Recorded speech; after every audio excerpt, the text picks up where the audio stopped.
This is ego-utilitarianism, and this presentation is about the non-aggression rule of thumb, a critique of NAP, the anarcho-capitalist failure. So, and in this presentation, I'm gonna show how NAP is just a poor moral ethic, especially when you compare it to self-interest, which ego-utilitarianism proposes. So first, NAP assumes non-aggression is a primary objective. Any other objective that contains an aggressive option is condemned by NAP, the non-aggression principle, even if the objective of sustaining one's own or a loved one's life. NAP cannot distinguish between non-aggressive options or aggression options. Once you've limited your options to mere non-aggressive or aggressive options, NAP cannot tell you what to choose. Self-interest never loses its effectiveness to distinguish between alternatives. So like if you're just choosing between non-aggressive options, NAP won't tell you anything. And if you are forced into choosing between aggressive options, NAP doesn't tell you anything. So again, once you're in the realms of each category, non-aggression and aggression, it can't distinguish between which option to take within those categories. NAP does not take into account self-defense proportionality, murdering a thief, for example. So it says nothing about how much self-defense or how much force, how much responsive force in order to use against an aggressor. NAP doesn't take into account passive action, such as should a mother feed her child, right? And again, all these self-interest takes all these into account, right? It says you should proportionally act because you care about your reputation, and you should feed your child when it's in your self-interest, right?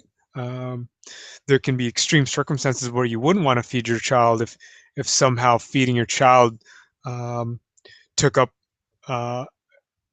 necessary resources to feed maybe other children. Like you have to make a choice between, because of limited resources, whether to feed some children or not at all. But self-interest takes this into account. And again, self-interest with quotes has a very specific meaning in ego-utilitarianism. Let me refer you to my previous presentation about the introduction to oneself and self-interest in terms of the philosophy of ego-utilitarianism. I made another video if you need to reference that. NAP doesn't account for the duration of self-defense. Once an act of aggression has been committed, using force would no longer be self-defense, right? Once I've killed someone, you no longer have any justification to inhibit me, because I'm no longer in the process of aggression once the act has already been committed. Self-interest, on the other hand, is only concerned with how past action. Well, yeah. So once the aggression has been committed, self-interest is only considered with how past action predicts future action. So a past murderer, all else equal, is more likely to murder in the future, giving the actor incentive to restrict the murderer's actions. Can I murder a murderer? Self-interest may allow for aggression as a deterrent for unwanted action, depending on the circumstances, right? Again, NAP doesn't take into account the circumstances of using aggression as an option. Aggression is a tool. You don't want to throw it away just blindly. It may be a blunt tool. It might be a precision tool, but NAP just throws it away altogether, and self-interest tucks it away for a special occasion. NAP is preaching to the choir. Aggressors, for the most part, act in their self-interest. And notice I didn't use quotes in this self-interest. Quote unquote self-interest can help convince would-be aggressors by showing that aggression carries with it a high cost, and that these costs are unlikely to exceed any benefit. NAP is powerless. Most of those who are already adopting non-aggression do so in their self-interest. NAP is a religion, a morality by declaration. It can only be imposed with a state and law, a monopoly on law. Otherwise, you must explicitly contract to abide by NAP, which only makes sense if both parties agree to it because it's in their self-interest. If non-aggression is profitable, people will explicitly contract to do so. It is the profit motive that sustains non-aggression if it applies. It is the cooperation of symbiotic people or relationships of people through self-interest that can deter unwanted aggression. And I claim that when people propose non-aggression, it's usually they're projecting their self-interest, because what they're saying is that they don't want to be aggressed upon, and that's self-interested. And if they'll agree not to aggress on you in order for that reciprocation to occur, it's a contract of self-interest. Non-aggression in the lifeboat scenario, or where you tilt the self-interest to the extreme, like $1 million versus $10,000 to aggress. The lifeboat scenario gains validity where there exists another moral theory, such as self-interest, that can resolve any lifeboat scenario or any hypothetical scenario where you adjust the cost and benefits. Also, making extreme cost and benefit hypotheticals show that there exists a lower standard of self-interest that one would aggress in response to, proving that NAP is not a principle by the intermediate value theorem. And for those of you who don't know, the intermediate value theorem says if a continuous function with an interval a to b as its domain takes a value of f of a and f of b in each of the end of the interval, then it also takes any value between f of a and f of b at some point, right? So on a continuous function, if there's f and an f of a and f of b, the continuous function must equal all values in between f of a and b.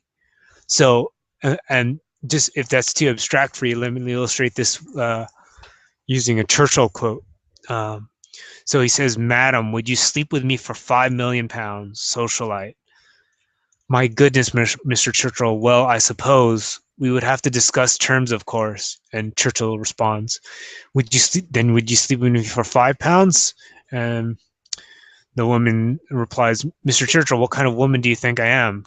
And Churchill responds, "Madam, we've already established that. Now we are haggling about the price."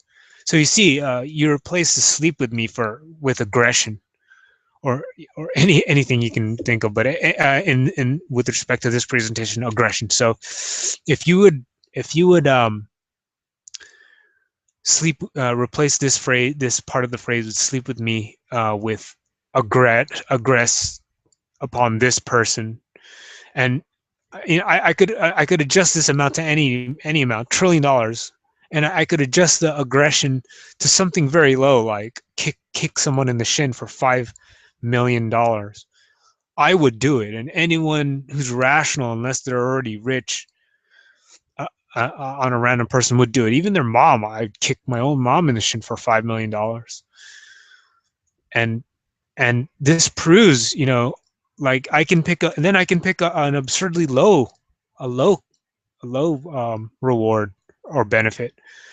But I've just proven that by the intermediate value theorem, there exists a critical point, at some critical point, you would aggress for anything above that value. And that's what lifeboat scenarios do. They pick a point on the extreme, like $5 million, but that necessarily shows there's a minimum value where you'd aggress upon. And people who always disregard the lifeboat scenario don't take this into account. There's an even greater likelihood for this critical value to happen because it's a lower standard, right? It might be $10,000, and you got to ask yourself why all of a sudden you'd aggress for $10,000. And well, anyways, just take this quote into account. And so these are all the reasons why you should reject NAP automatically. It's not a principle. If anything, it's just a rule of thumb. It's a general rule of thumb to live by. It is not a principle. And when ANCAPs adopt this, you just look like a stupid fool. And when ANCOMs criticize you, they're going to criticize you on these points. And I agree with them because it's logic. Even I can deduce them independently. So anyways, thanks for watching. Like, comment, subscribe, criticize. Thanks for watching.